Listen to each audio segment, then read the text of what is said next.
بسم اللہ الرحمن الرحیم الحمد للہ وکفی وسلام علی عبادہ الذین اصطفی اما بعد۔ محترم حضرات، یہ میرے لیے بڑی مسرت کی بات ہے کہ تنظیم ابنائے ندوہ بہار کا یہ جو سالانہ اجلاس ہو رہا ہے، میں اس میں اگرچہ حاضر نہ ہو سکا، لیکن میں چند باتوں کے ذریعے سے اس میں شریک ہو رہا ہوں۔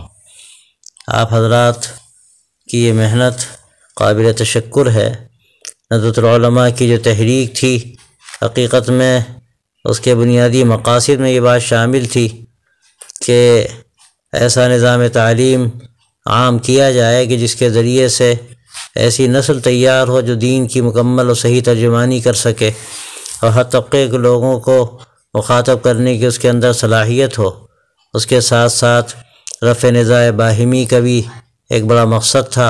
ندوۃ العلماء کی تحریک کا، اور اسی کے لیے دارالعلوم قائم کیا گیا تھا تاکہ یہاں سے ایسے افراد تیار کیے جا سکیں۔ اللہ کا شکر ہے کہ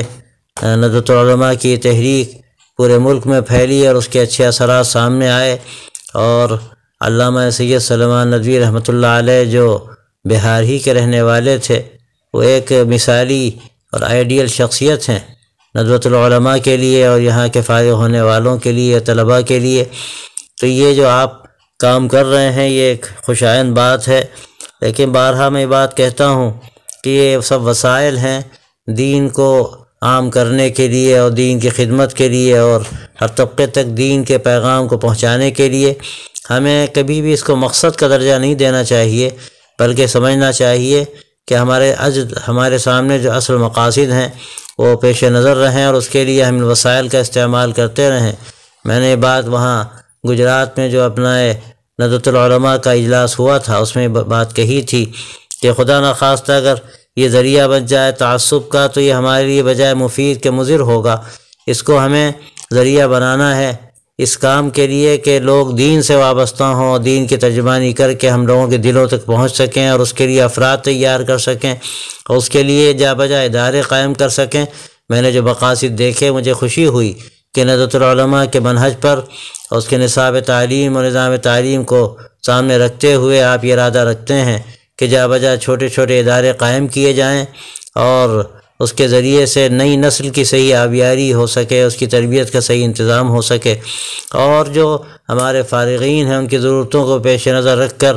آپ ان کو آگے بڑھا سکیں، ان کی رہنمائی کا کام بھی ہو، ان کی ضرورتیں بھی پوری کی جا سکیں۔ یہ یقیناً بہت ہی ایک مفید قدم ہے جو آپ اس کے لیے آگے بڑھ رہے ہیں، اور آپ کا یہ اجلاس اسی لیے منعقد ہوا ہے۔ میں امید کرتا ہوں کہ انشاءاللہ اس کا فائدہ صرف بہار ہی تک محدود نہیں رہے گا بلکہ اور دوسرے علاقوں تک بھی پہنچے گا، اور ندوۃ العلماء کا جو اصل مقصد ہے وہ لوگ سمجھ سکیں گے اور اس کے ذریعے سے ملت کو فائدہ پہنچے گا اور دین کی صحیح ترجمانی کے لیے اور بہتر افراد تیار ہوں گے۔ اور اس وقت جو حالات ہیں ان حالات کے پیش نظر یہ ایک بڑی خدمت ہے، اور ہمیں امید ہے کہ انشاءاللہ آپ اس میں کامیاب ہوں گے اور آپ کے ذریعے سے انشاءاللہ لوگوں کو فائدہ ہوگا۔ اللہ تبارک و تعالی آپ کے اس اجلاس کو قبول کرے۔ ہمارے دوست محترم شفیق ندوی نے مجھ سے یہ فرمایا تھا کہ میں کچھ عرض کروں، مجھے خوشی ہے کہ اس ذریعے سے میں آپ کے درمیان حاضر ہو گیا۔ اللہ تبارک و تعالی آپ کے اجلاس کو مفید بنائے اور اس کے ذریعے سے لوگوں کو فائدہ پہنچائے۔ وآخر دعوانا ان الحمد للہ رب العالمین۔